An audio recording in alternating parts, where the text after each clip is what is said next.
अनंत कोटि दंडवत सतगुरु देव को। कल अपना विषय चल रहा था कि आत्म ज्ञान, ब्रह्म ज्ञान दृढ़ और अदृढ़, कच्चा और पक्का। अदृढ़ का बताया था कि उस ज्ञान भी है हमारे पास और संशय भी संसार के हैं और मैं शरीर हूँ, ये विपरीत भावना भी जिंदा है। ये इसके सहित जो ब्रह्म ज्ञान है, मैं आत्मा हूँ, सच्चित आनंद हूँ, इसको कहते हैं अदृढ़ अपरोक्ष ब्रह्म ज्ञान। हमने साक्षात, हमें हो भी गया तीनों शरीरों से परे, पंचकोशातीत सृष्टि का त्रिगुणात्मक चक्कर चलते हुए मैं इससे असंग, साक्षी, निर्लेप और अखंड हूँ, ये समझ भी आ गया, फिर भी इसमें मिल जाते हैं। एक बार अपरोक्ष भी हो गया, फिर भी इसमें मिल जाते हैं। इसको कहते हैं अदृढ़ अपरोक्ष ब्रह्म ज्ञान। अब वो कहते हैं कि अदृढ़ अपरोक्ष ब्रह्म ज्ञान किससे होता है? किससे होता है? कुछ कुछ मल और विक्षेप दोष होने के कारण। वही बात आ गई ना, कुछ कुछ मल। मल क्या है? जन्म का कारण संस्कार, संस्कारों की मल है मन में। जब संस्कार हमारे मन के अंदर हैं वासना के, तो कर्म है। वासना के लिए जो इच्छाएं हैं उसके लिए तो कर्म है। जीव उसके लिए भटकता रहता है, जन्मों जन्म लेता रहता है, इस रेगिस्तान में, संसार में घूमता रहता है, चमक को देखते हुए पकड़ता रहता है उसको, पर फिर मर जाता है। शरीर की अवस्था खत्म हो जाती है, बचपन, जवानी, बुढ़ेपा, फिर जिसको मृत्यु कहते हैं, फिर लय हो जाता है, फिर उठता है, जन्म लेता है, फिर भागता है इसमें। तो जिसको समझ आ जाती है वो भागना छोड़ देता है। उसको पता होता है कि ये जो तृप्ति के लिए जल दिखाई दे रहा है, इस संसार में तृप्ति विषयों में है नहीं, इसलिए भागता नहीं। दिखता रहे जल, विषय खड़े रहें, लेकिन वो नहीं भागता। वो शांत रहता है कि दिखता तो है जल तृप्ति के लिए, पर वास्तव में है नहीं। तो बताया कि मल, कुछ कुछ मल विक्षेप। मल होता है संस्कार और संस्कारों से होते हैं कर्म, और कर्म में हमेशा ही विक्षेप है। कोई भी कर्म करेंगे उसमें विक्षेप है, क्योंकि कोई विपरीत हो गया, कोई थक गए, वहाँ विक्षेप होने लगता है, मन को चंचलता आ जाती है मन में। तो मल, वासनाओं के मल से विक्षेप सदा है, ये ध्यान रखना है। क्यों पढ़ रहे हैं कि वासना जब तक हमारे अंतःकरण के अंदर है, कोई कहे मेरा विक्षेप खत्म हो जाएगा, ये तो पुस्तक कह रही है, शास्त्र कह रहे हैं कि विक्षेप कैसे खत्म होगा, क्योंकि वासना की दौड़ है अभी, तो मन विपरीत भी लेगा, अनुकूल भी लेगा, विक्षेप होगा। तो मल कुछ कुछ और विक्षेप होने के कारण, जिसे श्रुतियों में नानत्व का ज्ञान कहा है। ये मल विक्षेप क्यों होता है? अदृढ़ अपरोक्ष ब्रह्म ज्ञान कहते मल विक्षेप होता है कि इसमें नानत्व का, अभी भी हम अलग अलग अलग अलग नानापने में बैठे हैं, माने मैं और तू में बैठे हैं, अलग अलग सबको देख रहे हैं, स्त्री पुरुष, रिश्ते संबंध, उधर से ज्ञान भी सुन रहे हैं और ये भी देख रहे हैं। बात तो सच्ची है, हम में से ऐसी स्थिति है ना, देखो, ज्ञान भी सुन रहे हैं और घर के भी सारे रिश्ते नाते जिंदा खड़े हैं। जिंदा माने संबंध, तो 100 साल तक जिए हैं, वो बात नहीं कह रहे, उनके संबंध कैसे खड़े हैं जिंदा। हमने संबंधों को तो समझ करके अंदर से इससे उपराम होना है। ये सृष्टि तो ईश्वर के सुनार की दुकान की तरह बसती रहे और बसती रहती है।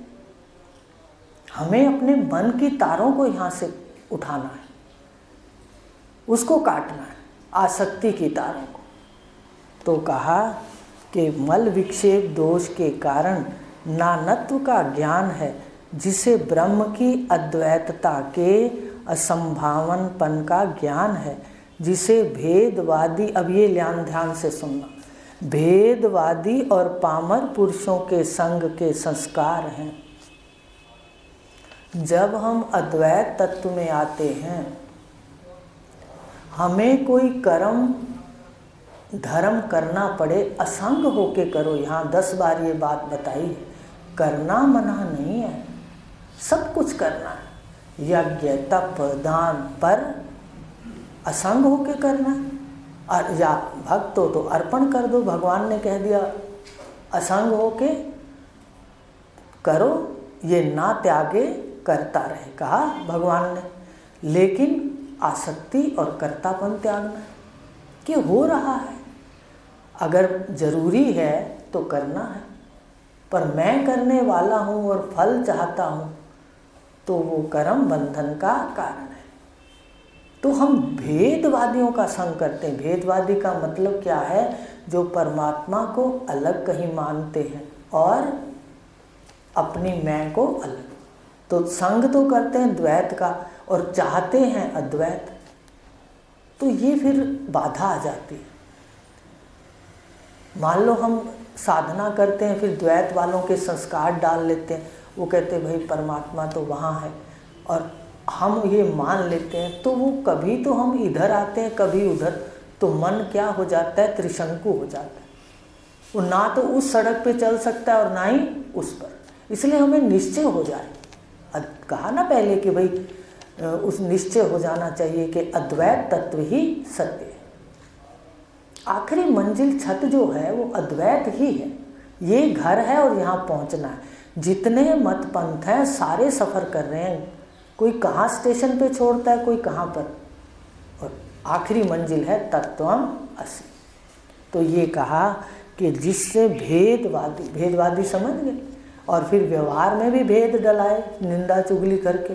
किसका संग त्यागना है? ध्यान देना। एक तो व्यवहार में किसी की निंदा नहीं सुननी। अगर कोई कहे तो भाई देखो मुझे कुछ नहीं लेना देना, मैं तो अपनी ओर देखता हूँ। हमें 4 बातें सुन करके और भेद मनों में डाल करके मन गंदलाई होगा, मल से युक्त होगा। इसलिए व्यवहार में भी भेदवादी का संग ना करें, निंदा चुगली करने वाले का, जिसको अपने कहते हैं भिड़ाने वाला। और परमार्थ में भी भेदवादी का संग ना करें, जो रजोगुण प्रधान हो करके भ्रमण कराए।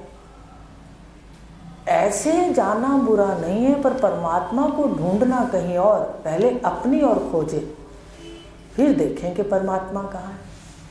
तो भेद के रास्ते पर जो जा रहे हैं उनका संग नहीं करना। संसारी भेद डलाते हैं, वो मन को मैला कर देते हैं, राग द्वेष से भर देते हैं, उनका संग नहीं करना।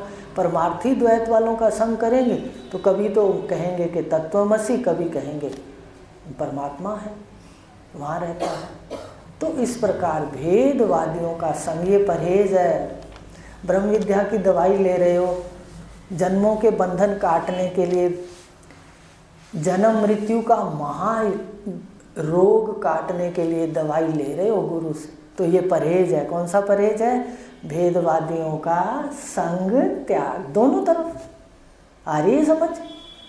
दूसरा है पामर पुरुषों का, वो भी पामर पुरुष वही हैं जो कि कार्य दुष्टता से करते हैं, तो उनका संग भी नहीं करें, क्योंकि संग का रंग एक दिन अवश्य आ जाता है। ये भूल जाओ। कोई कहे मैं बड़ा शक्तिशाली हूँ, नहीं। मन संग सूक्ष्म रूप से ग्रहण करता है, जो हमें पता नहीं चलता। संग का पूरा ख्याल करो। कोई साधना में भी प्रमाद करने वाला है, आप उसकी प्रेरणा तो बनो, पर उसका संग करके उसके पीछे ना चलो। संग का इतना बड़ा दोष है कि हरे हरे चने जो लेते हैं उसमें उसका कीड़ा हरे रंग का होता है। देखा है? संग दोष को देख लो।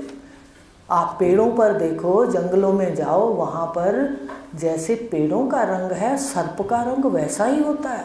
कई बार टीवी के अंदर दिखाते हैं और पढ़ा भी है। तो कैसे कह दे कि संग से रंग नहीं बदलता? इसलिए संग का सबसे बड़ा ख्याल करना है। तो भेदवादियों का संग, ये परहेज है ब्रह्म विद्या जो पढ़ता है, पामर पुरुषों का संग। देखो पहले वाला मल तो अपन साफ कर नहीं पा रहे, दूसरा डालने की आवश्यकता नहीं है। तो ये अपने को इसको छोड़ना है। पामर पुरुषों के संग के संस्कार हों, उन्हें गुरुमुख से महावाक्य के सुनने पर ये संस्कार भी छोड़ें, ये परहेज करें, भेदवादियों का संग और पामर पुरुषों का संग। कोई दिरानी की, जिठानी की, बहन की, सास की, ससुर की, भाई की कोई बात ना सुने, अपने इंसाफ पे चलें। गृहस्थी के अंदर हम सब गृहस्थी वाले हैं, अपनी चीज़ किसी को नहीं देते तो तेरा तेरा मेरा मेरा लाइन लगा दो, ये है धर्म की बात। तो इस प्रकार कहा कि किसी की बात नहीं सुननी, तो ये दोनों का संग, और फिर क्या करना है, दो का संग त्यागना है और सतगुरु का संग करना। सतगुरु का मतलब उनके जो शब्द हैं उनको सदा पास रखना, तो सदा ही सतगुरु का संग हो जाएगा। दो को त्यागना है और एक को सदा लेना है। तो सतगुरु के महावाक्य सुनने पर अदृढ़ परोक्ष ब्रह्म ज्ञान होता है। उधर से हम श्रवण करते हैं, उधर से हम उसका त्याग करें। तो ऐसा सुनते सुनते पहले कौन सा ज्ञान होता है, पहले होता है अदृढ़, जिसमें संशय भी आ जाते हैं, विपरीत भावना भी आ जाती है, कभी कभी शरीर बन के हम दुख भी कर लेते हैं, रोध हो भी लेते हैं, लेकिन फिर असंग होके बैठ जाते हैं। तो ये मिला हुआ ज्ञान है, इसको कहते हैं अदृढ़ अपरोक्ष ब्रह्म ज्ञान। अब शिष्य ने प्रश्न किया, महाराज अदृढ़ अपरोक्ष ज्ञान का क्या फल है? भाई इसका क्या फल है, हमें पता तो चल जाए। अब कच्चा ज्ञान तो मुझे लगता है सबको ही है, कह दूं ये तो सबको पता है कि अद्वैत हूँ, सत्य हूँ, चिद हूँ, आनंद हूँ, और सबकी मैं एक है, साक्षी।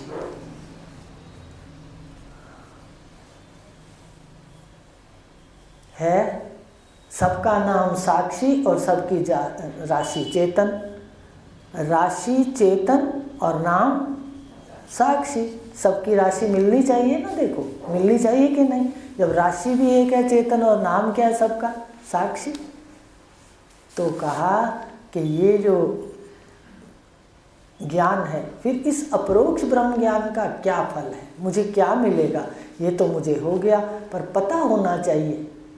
अर्जुन ने भी पूछा कि भगवान अगर मैं आत्मा हूँ ये भी जान लूँ और निश्चय ना कर पाऊँ, दृढ़ निश्चय आत्म ब्रह्म का दृढ़ निश्चय ना कर पाऊँ, तो क्या उस बादल की तरह नष्ट तो नहीं हो जाऊंगा जो बिना बरसे चले गए? भगवान ने कहा कल्याण इच्छा है जिसको दुर्गति क्यों मिले उसे। वो पुण्यवान लोगों के घर में, श्रीमान धीमान लोगों के घर में जन्म लेगा और फिर ऐश्वर्य उसमें रहते हुए अपने ज्ञान की ओर जाएगा, उसको गुरु मिलेंगे। और कहा ऐसा जन्म बड़ा दुर्लभ है कर्म कांड से, छठे अध्याय में कहा। तो कर्म से ये जो वस्तु है ये दुर्लभ है, और ज्ञान में फेल होने पर ये वस्तु है जो भी सुनी। और कर्म में पास होने पर है, तो जरूरी थोड़ी अपने पास हो जाए, पक्की बात है। लेकिन फेल होना वो तो कितना आसान है। आप कुछ मत लिखो, एक लिख दो, मैं आत्मा सच्चिदानंद हूँ। कह रहे भगवान कि भाई अगर तू कुछ न मान लो ना निश्चय कर पाया, अब आ गई वही बात, इसलिए समझा रहे। तो कहा कल्याण इच्छा तो है ना, कल्याण तो चाहते हैं ना सभी, तो दुर्गति क्यों मिले उसे? तो इस प्रकार कहा कि अदृढ़ अपरोक्ष ब्रह्म ज्ञान का क्या फल है। अदृढ़ अपरोक्ष ज्ञान से, इन्होंने सीधे शब्दों में लिख दिया, भगवान ने यूं लिख दिया कि श्रीमान किसको कहते हैं जानते हो? लक्ष्मी से युक्त घर होता है वो, जहाँ ब्रह्म भ्रष्ट योगी जाता है। जो ब्रह्म ज्ञान से भ्रष्ट हो जाता है ना, उसको भ्रष्ट योगी कहते हैं। उसके घर में भी संतान भ्रष्ट योगी पैदा होती है, वो सीधी ज्ञान में जाती है। आप देख लो मेरे गुरुदेव के सभी पुत्र पुत्रियां। तो इस प्रकार कहा कि अदृढ़ अपरोक्ष ब्रह्म ज्ञान से उत्तम लोक की प्राप्ति होती है। पवित्र श्रीमान कुल में जन्म होता है। सबसे बड़ा लोक तो है शरीर। पहला लोक कौन सा है जिसमें जीव बैठा है बताओ? मनुष्य लोक। सबसे ज़्यादा श्रेष्ठ है मनुष्य लोक। और मनुष्य लोक में भी बुद्धि से, जो बुद्धियों में भी श्रेष्ठ बुद्धि है, धृति, ऋतंभरा, ये सब बुद्धियाँ उसके पास होती हैं, उससे युक्त होता है वो। तो श्रीमान के घर, धीमान के घर, ये बात उन्होंने कह दी सीधी कि उत्तम लोक में पवित्र कुल में जन्म लेता है। पवित्र कुल का क्या मतलब है? जहाँ अभक्ष वगैरह नहीं खाया जाता। देखो, एक जीवा के अंदर आपको बताया एक ही अग्रभाग, जीवा का आगे वाला जो भाग है ना, छोटा सा। कई बार अपने कोई चीज़ स्वाद लेते हैं तो एक चोंच की तरह जीभ को करके उसको टच करते हैं, उस चीज़ का बताते हैं कैसी है, नमक है या मीठी है। तो सिर्फ आगे के भाग के अंदर स्वाद की ग्रंथि है। देखो, उसी स्वाद के लिए हम जिंदा पशु पक्षी को मार करके खाते हैं। ये तो बहुत बड़ा अज्ञान है। तो पवित्र कुल का मतलब है जहाँ अभक्ष और ऐसी बातें नहीं होती। आस्तिक जिसको कहते हैं, जिसको परमात्मा को मानने वाले, शुभ आचरण जिनके होते हैं, ऐसे लोगों के घर उसका जन्म होता है। बुद्धिमान लोगों के घर जन्म होता है। उत्तम कुल और श्रीमान कुल में जन्म होता है, या निष्कामता हो जाने पर ज्ञानी पुरुषों के कुल में जन्म होता है, या फिर सीधा ज्ञानी के घर ही चला जाता है। जो गुरु होते हैं, जिनको इस जो सारा विश्व है इसके अंदर ईश्वर सौंपता है कार्य कि तुम्हें ये कार्य करना है, ये कार्य करना है। ये ईश्वर का घर है ब्रह्मांड। उसमें जो कार्य है, जिसको अपने नाटक कहते हैं, पाठ कहते हैं, ये ईश्वर की तरफ से मिलता है और कर्मों से मिलता है। या तो सीधा ब्रह्मज्ञानी के घर जन्म लेता है, या फिर श्रीमान धीमान के घर ले जा कर के फिर ब्रह्मज्ञानी से संग हो जाता है उसका। समझ रहे हो? तो इस प्रकार ये कच्चे ज्ञान का फल है, अदृढ़ अपरोक्ष ब्रह्म ज्ञान का फल। तो मुझे लगता है ये ज्ञान तो कभी तो शरीर बन जाते हैं, कभी ज्ञानी बन जाते हैं। तो मुझे लगता है लगभग ही चल रहा है। तो ये देखो, फिर भी इतनी बड़ी बात। और भगवान ने तो गीता में खोल के कह दिया कि ऐसा जन्म कर्म कांड से होना दुर्लभ। कर्म कांड में पास होता है तो ये जन्म होता है, और ब्रह्म ज्ञान में फेल होता है तो ये, अर्थात जन्म लेना ब्रह्म ज्ञानी के लिए सजा है और कर्म कांडी के लिए वरदान है।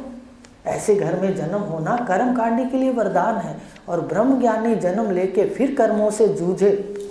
बात समझ रहे हो? निष्ठा के लिए जूझे, बचपन जवानी बुढ़ेपा गुजारे, देह के धर्मों का पालन करे और ज्ञान में निष्ठा करे, उसके लिए देखा जाए तो सजा है। उसके लिए जन्म लेना सजा, उसके लिए वरदान है।